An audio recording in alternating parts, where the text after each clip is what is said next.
for about the last year now. Amazing. So, quite a while. So you guys mean a lot. And you guys don't waste time and watch the run experience. They rock. Oh, before I have no idea, you know, really no help. And then I saw your site. Oh my God, the first time I'm in love with it. All right, welcome.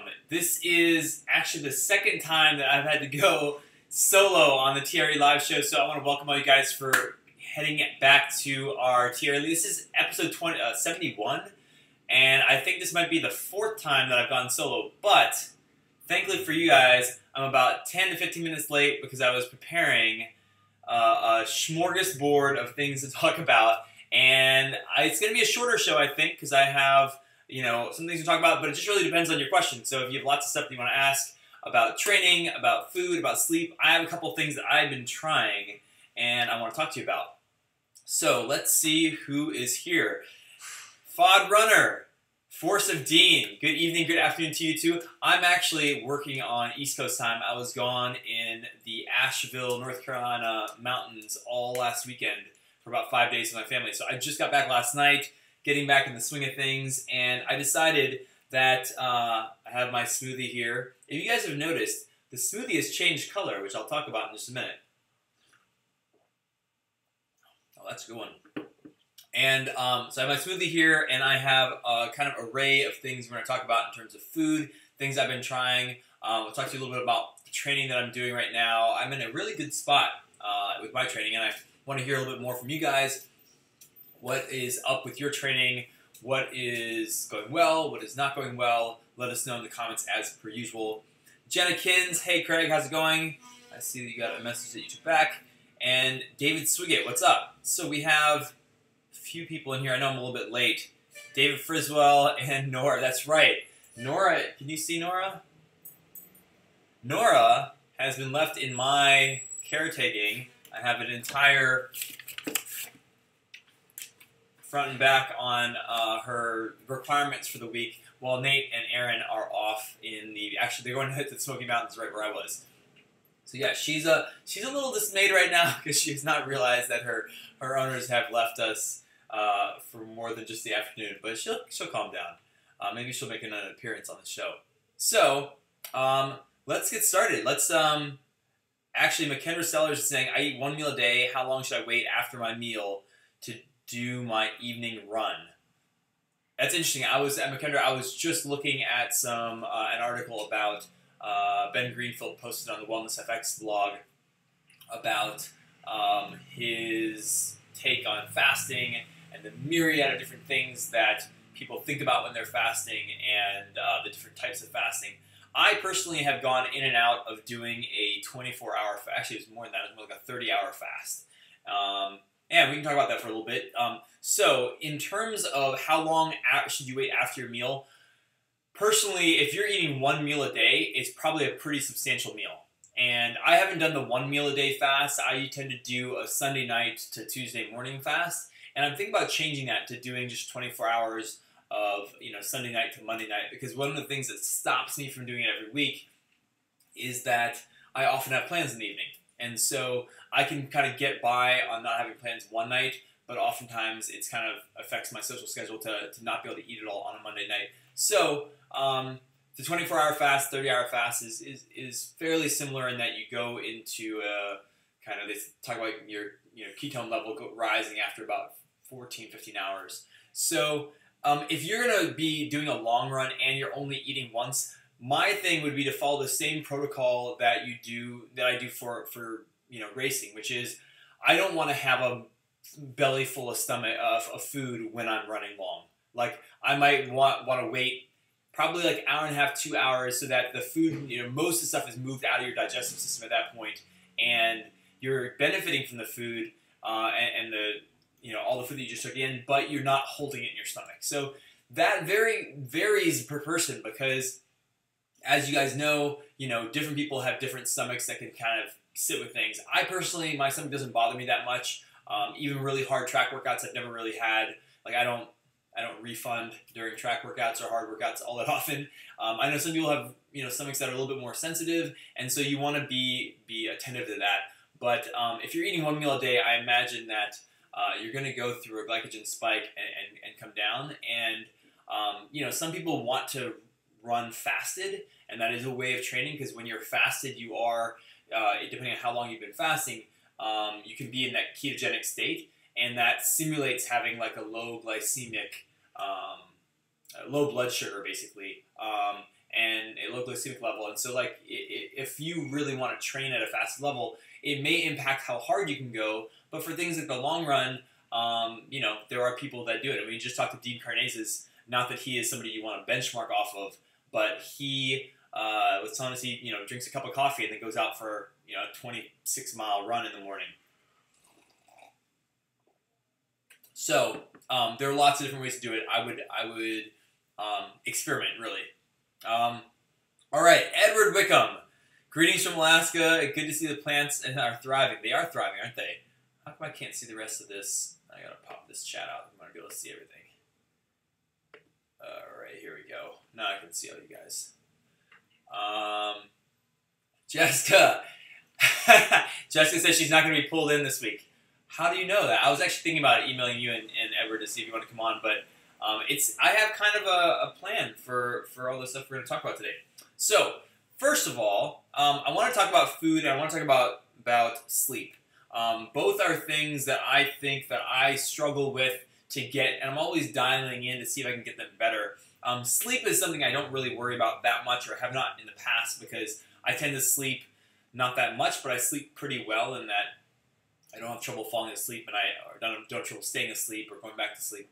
And so, yeah. So Edward, I'm getting distracted with the comments here. Is that the can't beat me smoothie? It is a slight variation, which is I want to talk to you about this book. Now, we had Elise Kopecki on about maybe a month and a half ago. I'm going to struggle here to find the beet smoothie. Oh, here you go. Look at that. Right to it. The can't beat smoothie is, this is one of my favorites. Now, I've been doing smoothies for a while, as you guys know, but what I have really loved about this book, and this is, we have no affiliation with these guys other than that we've met them. This is, you know, a friend of mine was saying that she likes both this book and their first book, Run Fast, Eat Slow, because she keeps hitting good recipes. And I will say my experience has been the same. Like, these are extremely approachable recipes. I mean, you can use and reuse the things in the book and like feed them into different meals. They talk about like, hey, you made, you know, the pesto last Thursday. If you made it last week, maybe you can use the leftovers in this new dish. And that kind of like continuous process I really like about the book. I have had, as you can see, I've started tabbing things that I've done, and that's actually not even up to date. But I wanted to just talk about the book a little bit from a food perspective, because I've been having good luck. And honestly, I think that there are a lot of cookbooks that will fit the bill from what I'm saying. Just things that are approachable that you can do all the time. So as an example, excuse me, I have started adding beets to my smoothies, and I actually just put, I bought some beets coming back from the gym this morning, and then put them on the steamer in my Instant Pot, and that basically put them on there, leave them on there for like 15, 20 minutes, and then I put them in the freezer, or I've been making a hummus out of them. So more beets in my diet means, you know, more color in my diet. I feel good about it. It's a night, kind of like a little bit of sweetness, and yeah, I just enjoy having a new ingredient. Rachel Harper says, I love the beet smoothie, so good. Yeah, absolutely. Jessica says, I made a juice yesterday of beets, carrots, apple, ginger, and celery, and it was amazingly tasty. So I'm curious, when you make a juice, does that mean that you throw out the roughage? I have a Vitamix, I don't have a juicer, so my stuff is always smoothie form. And I like that because it feels heftier, it satiates me. They say that because it has, a smoothie has the fiber in it, it slows down the glycemic load. So if you do have something in here that is going to hit you from a glycemic standpoint, anything sugary, then, or sweet, I should say, not sugary, then it'll slow down that glycemic up and down. So, Lizzie Runs Far says, I love the mason jars. Oh, I have so many mason jars to show you guys today. Don't you worry. Okay, so first let's talk about and guys, I'm gonna go. If you guys have questions both about what I'm talking about and or running, obviously, just go ahead and put them in, and I will come back to all of them because it's just me on the show, and I don't have this guy on my left interrupting me. I will have time for plenty of questions, so please pump it in there. I want to talk a little bit more about the training that I'm doing from a running perspective and a flexibility mobility perspective.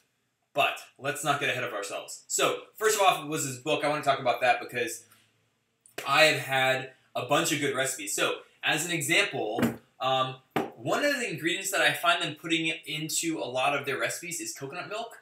It's not something that I have really experimented with that much before. I mean, I've used it before. It's not like I've never had it. But they put it, it's a base for soups. They have it in just a bunch of different and it's kind of become a staple. They have a bunch of recipes, and so when I go to the grocery store now, when I pick up kale, which is always on my list, I also pick up coconut milk, and it tends to be utilized regularly. And one example of that, let me see if I actually have this bookmarked. Probably not. I make this superfood. Here it is. Superfood soup. I've made this I think 3 or 4 times now. Okay, let's see. Does that work? So it is like a base. It's basically coconut milk and then a bunch of vegetables and water. So there's no like stock that you have to make or anything like that. But it is excellent.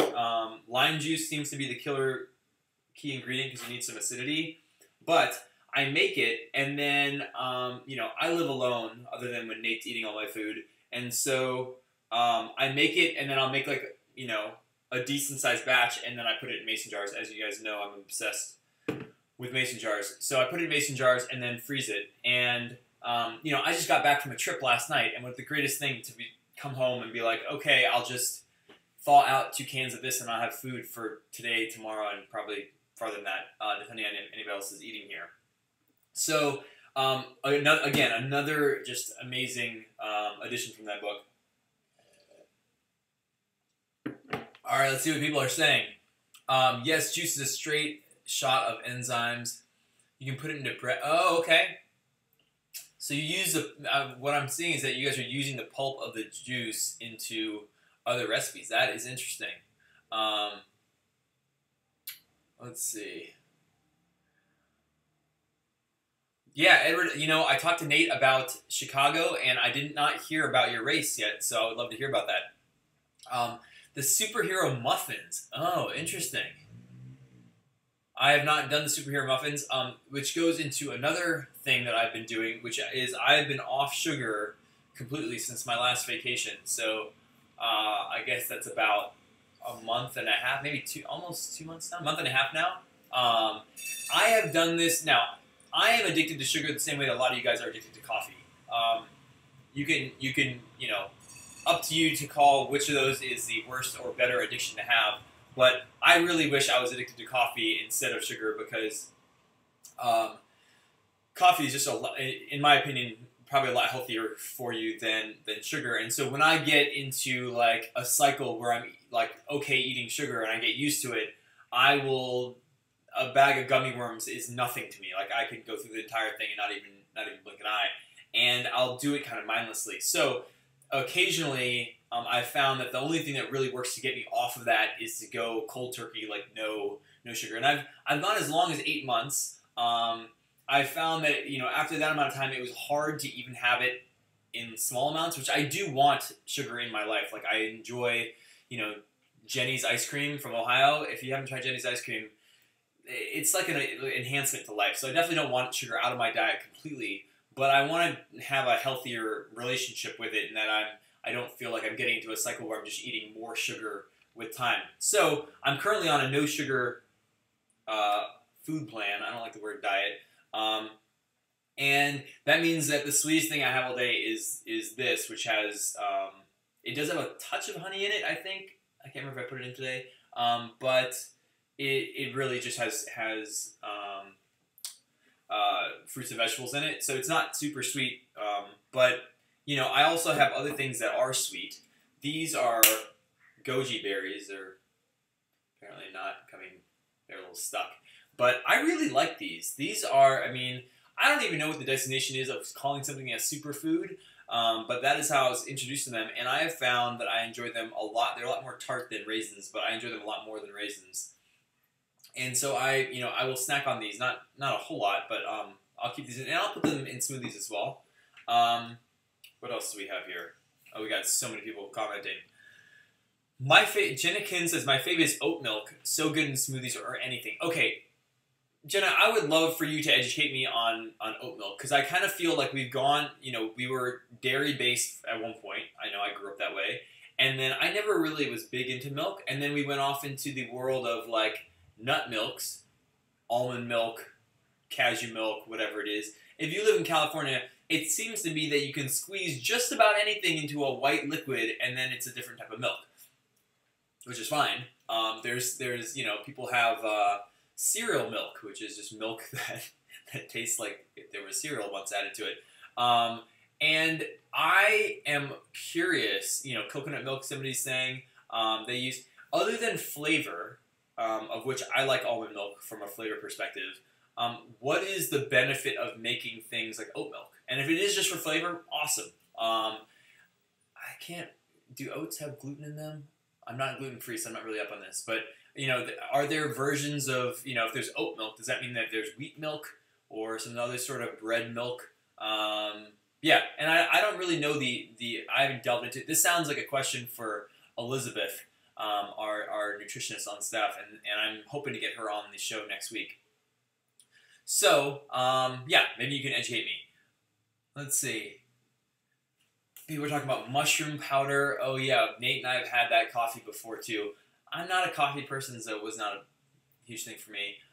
Making a smoothie now, Sam says, banana, chia, protein powder, almond, cinnamon, date, and a touch of honey, and the mushroom powder. Interesting. Okay. Yeah, so the main thing that I have in here that Sam does not have is I try to put all my vegetables in here. So the beets and the kale, and I guess berries and stuff. So I think about, like, I don't enjoy munching on salad like 3 times a day. Some people really love that. I find it tedious to kind of continue. So I blend a lot of my greens, and I buy a lot of kale, and then it all gets put into my smoothie through the week. So I know that throughout the week I'm going through 3 or 4 heads of kale or bunches of kale, and it really only gets used in my smoothies. Speaking of which, another favorite that I have from here is what they call Miso Butter. If you have not tried buying miso, I should have pulled mine out.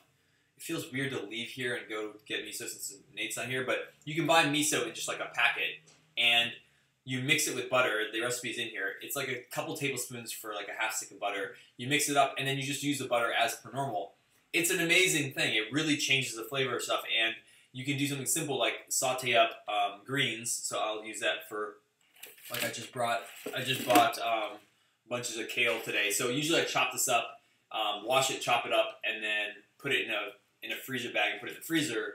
And then I can use it, this week, or if I go on vacation, or if I leave for, a race or whatever it is. I don't have bad kale and come back. It's always in decent shape.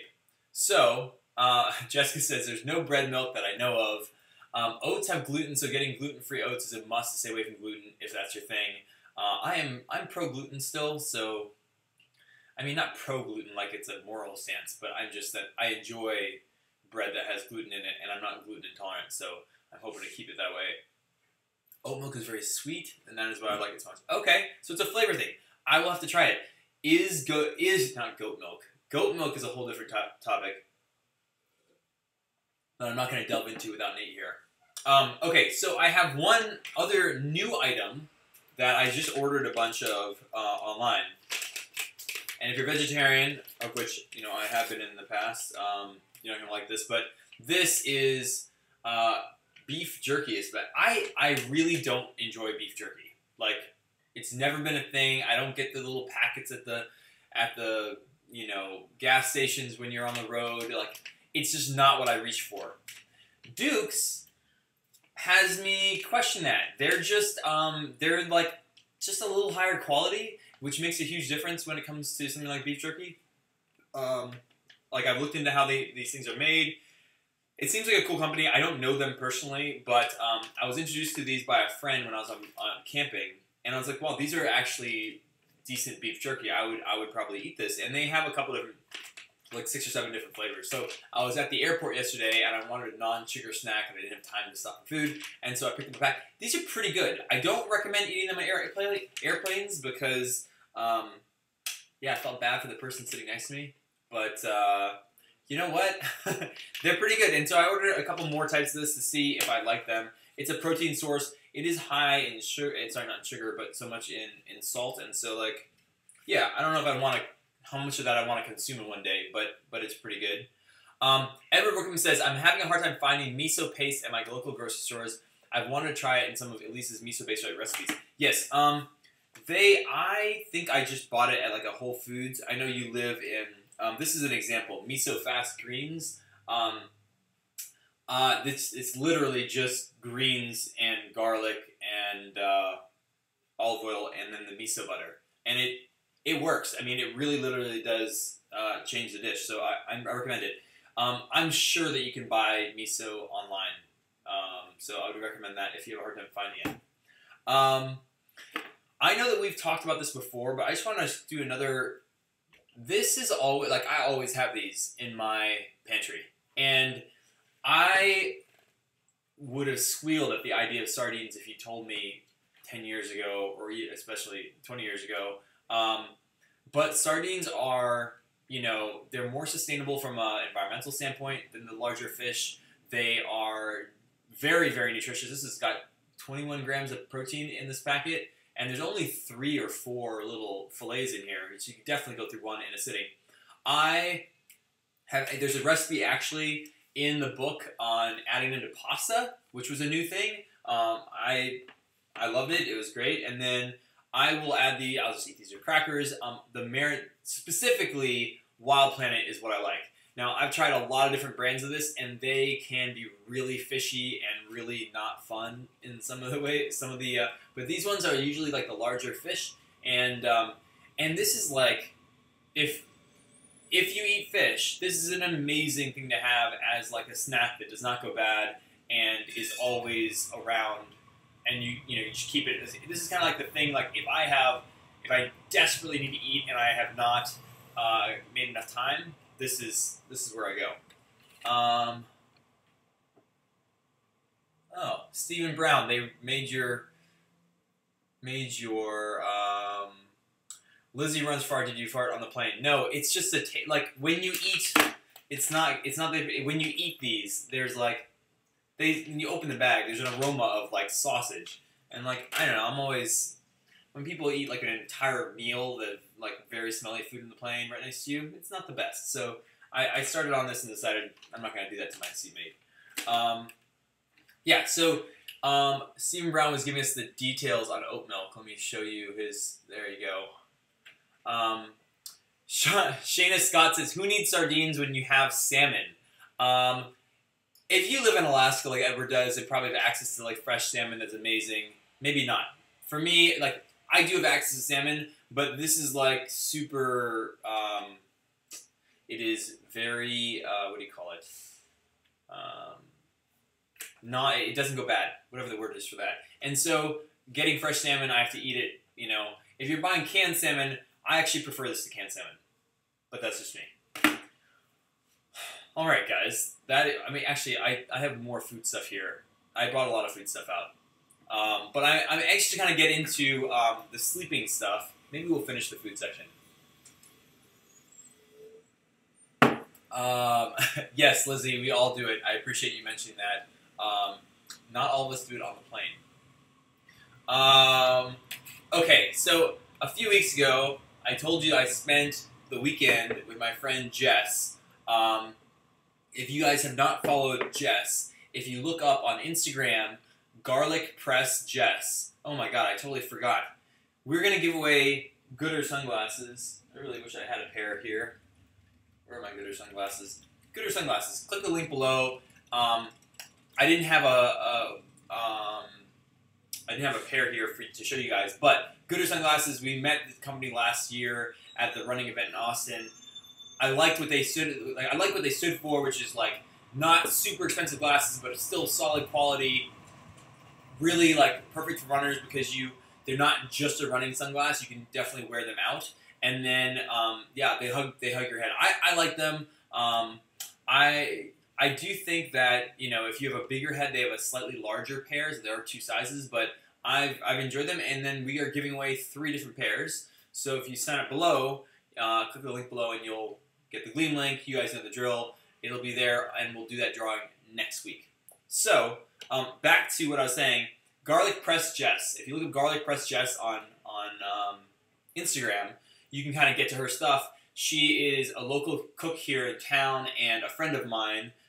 She has been teaching me to cook over the last year, and every season she does a day of canning, and so I joined her for it. And I'd never canned tomatoes before, but you can see these beautiful like heirloom tomatoes. We canned them, and now I have tomatoes for the winter. I have no idea what to do with them, but it'll be fun to learn, and I'm sure that you guys are going to tell me what I should be doing them. Sauce, I guess. I don't eat that much pasta. It's just, it was kind of a thing that I did when I was younger. I don't know. Rice and pasta is what I grew up on, and I don't say that I eat that much. And the final thing, this is my favorite peanut butter. And I just put it in my smoothie. And if you haven't tried Maranatha peanut butter, it is a little more expensive than the other ones. But if you're buying Jif or you're buying Skippy, just stop. And if you're buying that other one, what is the one that they sell at Safeway over here? Maranatha is one of the most widely available ones of the ones that I like. And of course you have the machines that pump out the fresh peanut butter. That's great too. Okay, so that is it for food. Let's see what you guys... I don't know what you're talking about Lizzie Runs Far. Lizzie Runs Far, I get my mushroom performance blend from Laird's site. Oh, okay, Laird Hamilton. Okay, cool. No spiralized vegetables. Spiralized. I don't know what that means. Spiralized vegetables. You can let me know, Edward. Okay, so we talked about the no sugar thing. That's my current stint. Is working on kind of like a no sugar food plan for now, and I'm about, you know, like I said, over a month in, and I feel the cravings have already like generally subsided. And it kind of opens up more space for me to experiment with, you know, cooking that does not involve that type of stuff. I'm not cooking, I don't really cook desserts all that often, but I feel like having concerted effort on no liquids, no sugar has been like a positive thing. And if you haven't tried it and you are like me addicted to sugar, I definitely recommend try it out. Don't judge it on the first 2 weeks. For the first 2 weeks might suck, but after you get over the hump, it kind of levels out, and I've found it to be one of the most effective things that I can do from a health perspective. Okay, let's talk about sleep. As I said, I'm a pretty good sleeper in that I don't sleep a lot, so I'm probably not good for that, but my sleep tends to be very high quality. And this, I mentioned it briefly last week, is the Oura Ring. And so I was just charging it there. And this week what I want to do is kind of show you, I have to clear up my phone here, show you in a little closer detail what I've been looking at. And you can kind of get, this is going to be an intimate dive into my life here. Let's see if I can show you my screen. Here we go. Okay, cool. So now you guys, look at this. This is like a new level for the TRE show. Now you can see my screen on my phone. So this is the app, and you can see that last night I got home a little bit late from the airport. It says I have 5 hours and 45 minutes of sleep. What I like about this is that it tracks the time that you're actually asleep, not the time that you're in bed. And so I was actually in bed, for me, a pretty good amount, which is almost 7 hours. So I'm going to just tap into that. And it says, okay, I had 5 hours and 45 minutes sleep duration. It said my heart rate got down to 39. I had really low heart rate readings with this thing. Maybe my heart rate does get down that low. I mean, that seems really low. I definitely have it in the 50s as a resting heart rate normally, but getting into the 30s or the low 40s is pretty low. I don't know what to make of that, but what I like is being able to look at the kind of intimate stats. So last night I wouldn't call it a great night of sleep. My total bedtime was 6 hours and 57 minutes. It says my efficiency is interesting because that's like how much of time that I was in bed, obviously, was I efficient in actually sleeping. I woke up quite a bit last night. It was a little strange to be back in my bed after having, my nephews and nieces run around and throw things at me in the morning. REM sleep was really pretty bad last night. Sometimes I could have upwards of 2 hours. Same thing with deep sleep. So I would say like last night, definitely not a great night of sleep. And what I love is you can see all this data on like when did you wake up? What were the factors? And it looks like I don't remember waking up, but I woke up a lot between 12 and 2. It could also be that I changed time zones by 3 hours yesterday, and that has an effect. And a couple days I didn't have my ring on because I went into the lake and then forgot to put it back on. Again, this is on Monday the 8th. Let's see, this is a good night. This is on the 7th. This is actually when I was on vacation still. 7 hours and 19 minutes of sleep. You can see there I got 3 hours of REM sleep. That's probably the best I've had that night. But if you see my timing, where can you see it? I think I didn't go to sleep. Oh yeah, I didn't go to sleep until 1:22 a.m. and then got up at like 9:45. Again, that was me being time shifted because I was on the East Coast, so I was going to sleep late and waking up late. And if you look through here, I mean, I can go now. Here's a really bad night of sleep. Oh, this is because I was on the plane and had an overnight like red eye, so I got 3 hours and 48. I mean, it really does. What I like seeing here is that the number here, in terms of it ranks your sleep. What I will say is that the number has correlated, I mean, roughly, but pretty well to how I feel in the morning, and that is really interesting because now you can start to see what is it about that night of sleep that was positive. I mean, here it says the timing was optimal and that I slept at the same time and then got up at the same time as the previous day. I think that's what they consider to be optimal. I find that I fall asleep very quickly, like in 4 or 5 minutes usually, and then the nights where I am very rested from the nights before, sometimes it'll take me 15 minutes. Here's an example of a really good night of sleep. 7 hours, 37 minutes, 2 hours and 43 minutes. Now, contrast that with what last night, and I had only 50 minutes of REM. So, I don't want to belabor the point of like looking into my sleep, but this is a pretty cool device. It lasts for a full week. I didn't even take the charger with me. I was gone from Thursday until Wednesday night, and it would still had probably another night and a half of battery in it when I came home. And the charger is kind of the only thing I don't like is that all these devices come with their own version of a charger. This is better than the Whoop band because the Whoop band, it's another band, kind of similar thing, but like that charger fit on your wrist, which I didn't like. I don't know what to think about this versus the Whoop band. I think that this sleep data, is probably as good or better given what I like in the app. But this does not take heart rate variability as often as the Whoop band. This only does it, I think, a couple times a night, and then you can kind of dig into that. The big question is, what is actually, do you want the most data or do you want the data that's useful to you? I don't think that heart rate variability, giving it to you like every few seconds, is actually that useful. But knowing what it is over time, I do find useful because I can see like, hey, am I close to getting sick or whatever it is. Edward is asking this exact question. Is it providing better metrics than you? Right now, if I had to choose a device, I don't like either form factor enough to have it on my hand at all time. Like, I just don't like rings. This is a very light ring. It is, I mean, it's you can barely notice it being on. It's not it looks like it's metal and heavy. It's very light. The technology in this thing is insane.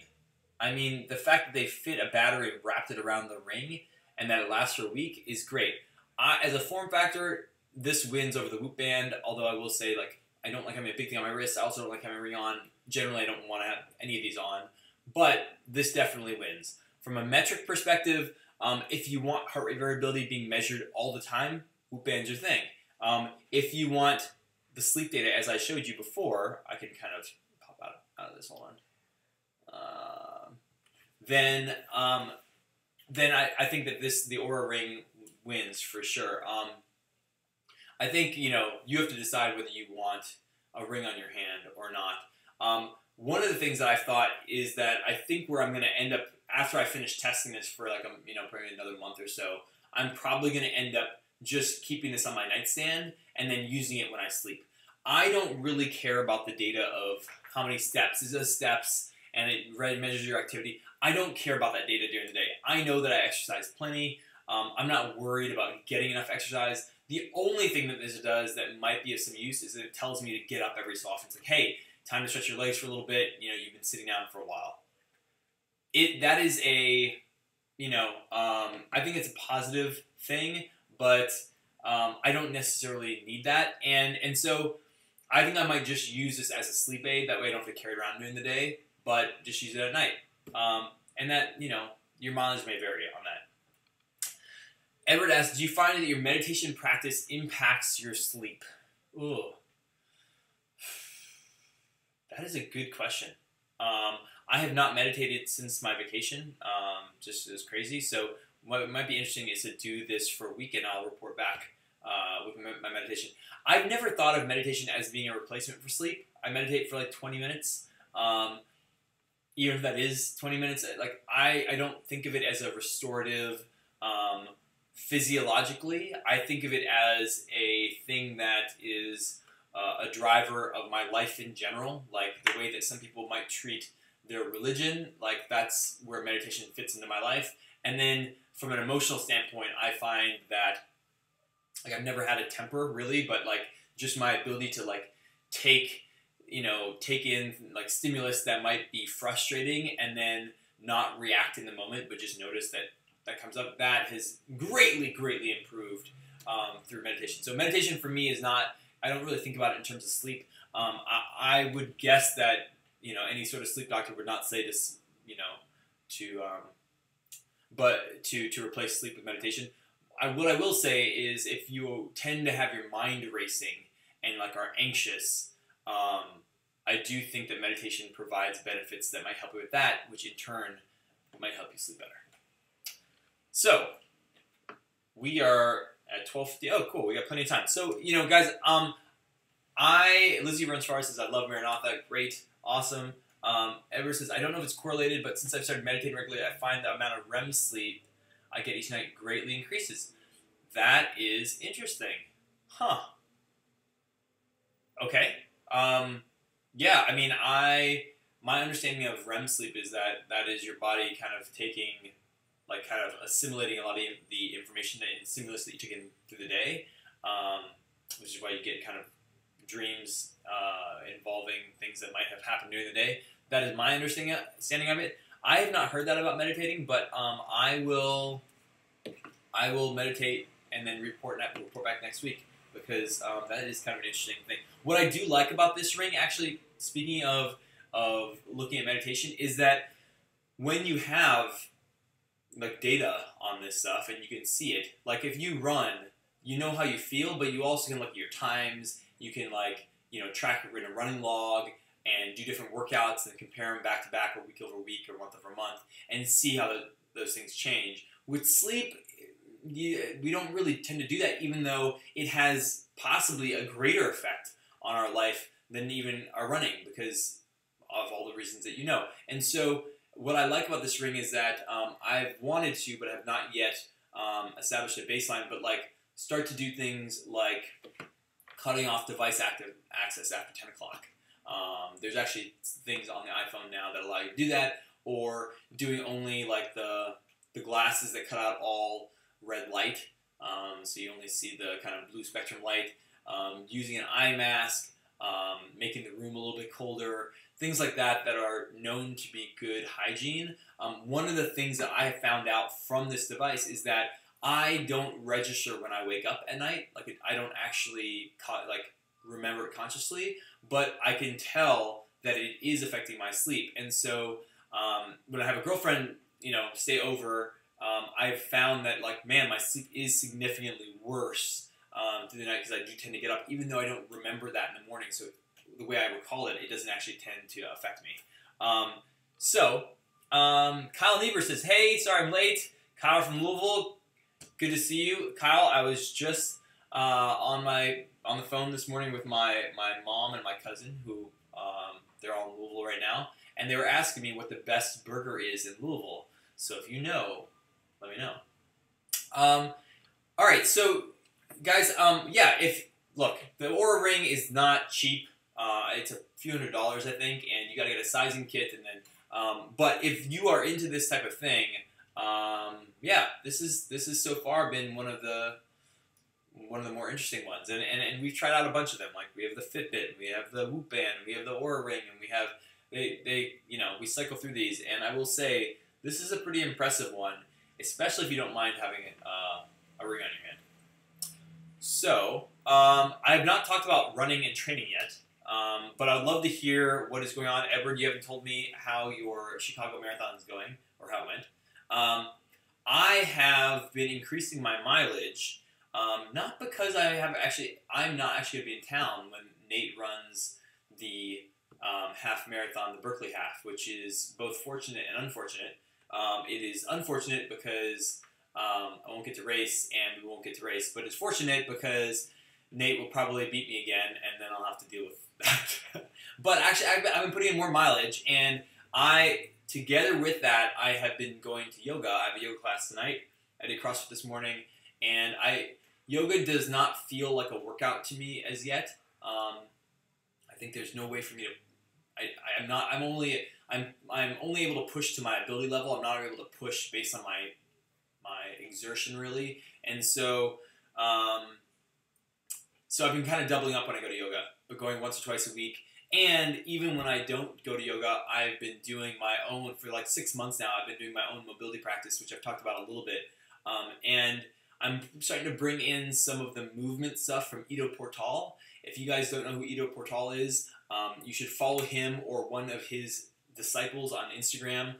They are insane when it comes to movement. Their whole thing is like natural, almost like animalistic type of movement, and that they take the idea of a movement practice to a whole different genre. And so if you are a runner, which you all are, and we are used to going one direction, we move, but we move in one type of locomotion. And so having that varied stimulus is one of the things I loved about bringing weight training and all the mobility work that we have in our programs. One of the things I loved about it was the variance. And Ido Portal, I think, is almost the next level of, like, in terms of variance. I don't know that necessarily it tracks back to becoming like a better runner any more than the type of stuff that we give you, but I'm looking forward to kind of experimenting with it and seeing how we could possibly bring some of the stuff into our programs if it seems like it's helping me out.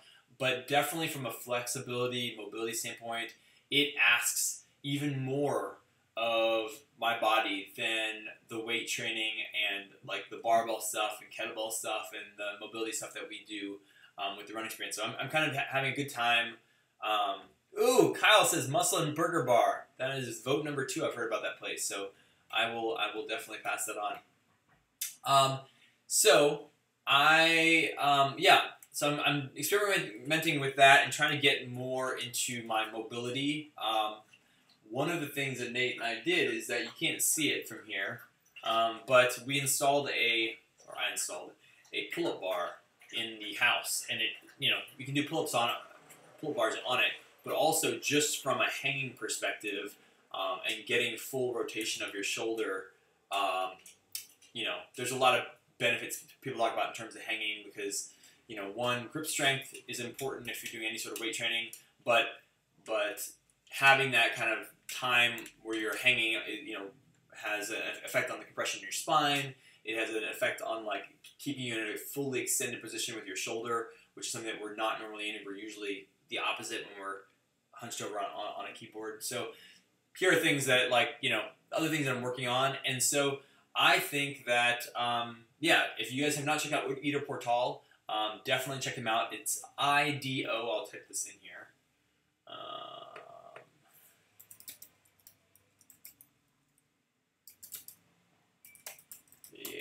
Cool. Yeah, so guys, we are closing in on 12 o'clock. I don't actually have it looks like Nate did not do a contest or giveaway from last week.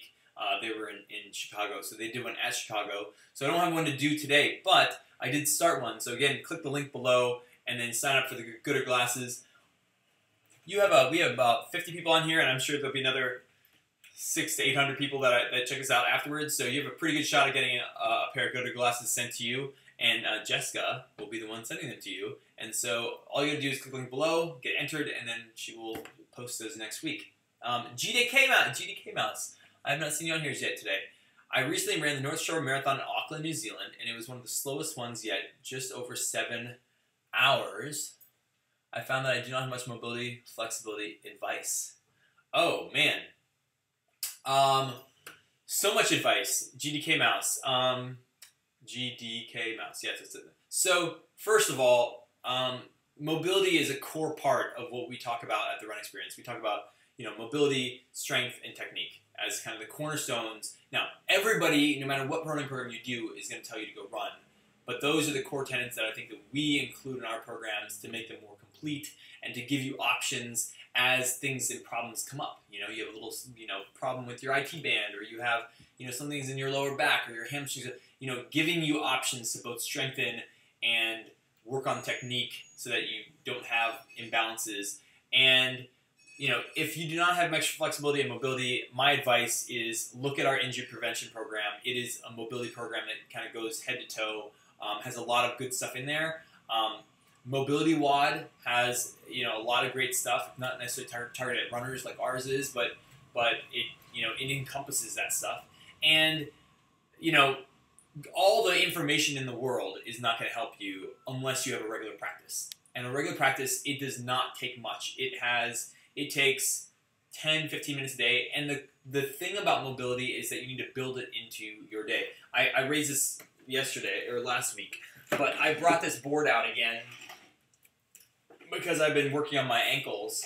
This is the what's it called? Fitaboo board. But I'm not bringing this up to show you the board, but it's just that this is right next to my desk, which means that I use it, and when I'm on a phone call, I'm either, I'm trying to get into like a squat position and do it from the floor, so I'm hanging out in a squat, which is full extension of my ankles and hips, and it's challenging myself to keep staying in that position.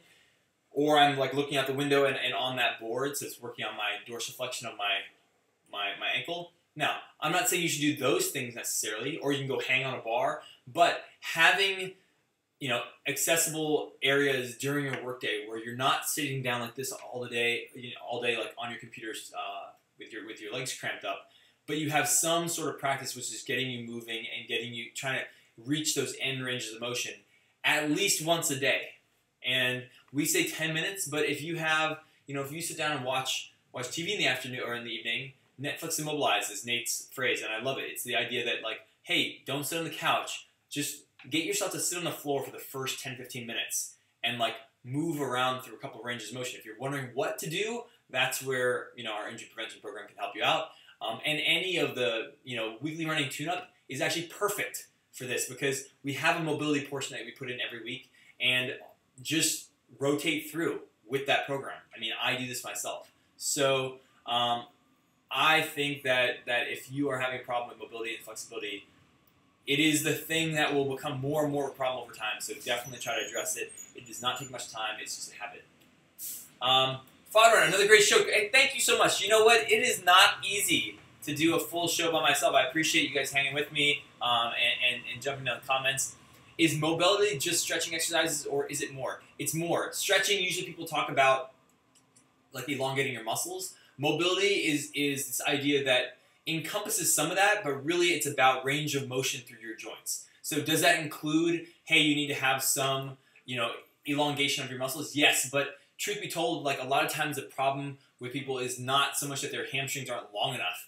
It's that there is, either an imbalance in the way that they're moving in their biomechanics, or they don't have access to, like, let's say, you haven't ever really done things that activate your glutes. So mobility includes this idea of like activation of certain areas of your musculature so that you can have full range of motion. And it means going to end range. Like some of the things that we use are like bands, and like we use different massage toys, which you don't always get when people talk about like stretching.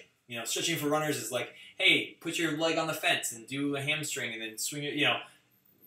Mobility is more than that. It's range of motion, and it is dynamic, and it is in some cases you're physically manipulating the tissue, so it's rolling and all the things that come with rolling. People get these foam rollers and just roll up their quad and their IT band and think like, oh, that's great, but there's way more to it. So I think that X and Claire, if you're asking about mobility, it is much farther. The only position allowed on the couch is the couch stretch. That would be pretty amazing if that was true. But yes, so check out our injury stuff. We have plenty of stuff. If you want to get like the light version, check out our YouTube channel and look for things around injury, and we'll talk about mobility, get a sense there. But our injury prevention program is $20. It's like you would never think twice about it after you get it. So I highly recommend that. Or of course, if you're in the training club already, it's part of that. So cool, guys. It's past 1 o'clock. I can't believe I went late. Thank you so much. Hit the Gleam link below, and we will draw for those Goodr sunglasses next week. Appreciate you guys hanging out, and I will see you next time.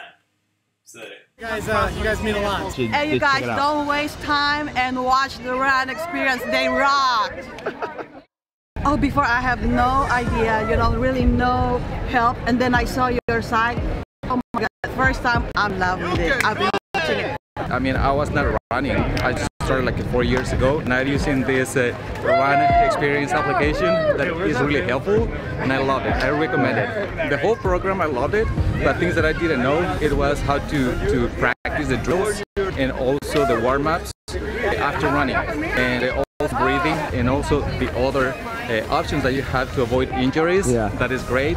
And the nutrition program is amazing. I've been following up all that. Nutrition is good. Yeah, and also how to perform the high heels. How long have you been watching our YouTube channel? For about the last year now. Amazing. So, quite a while. So.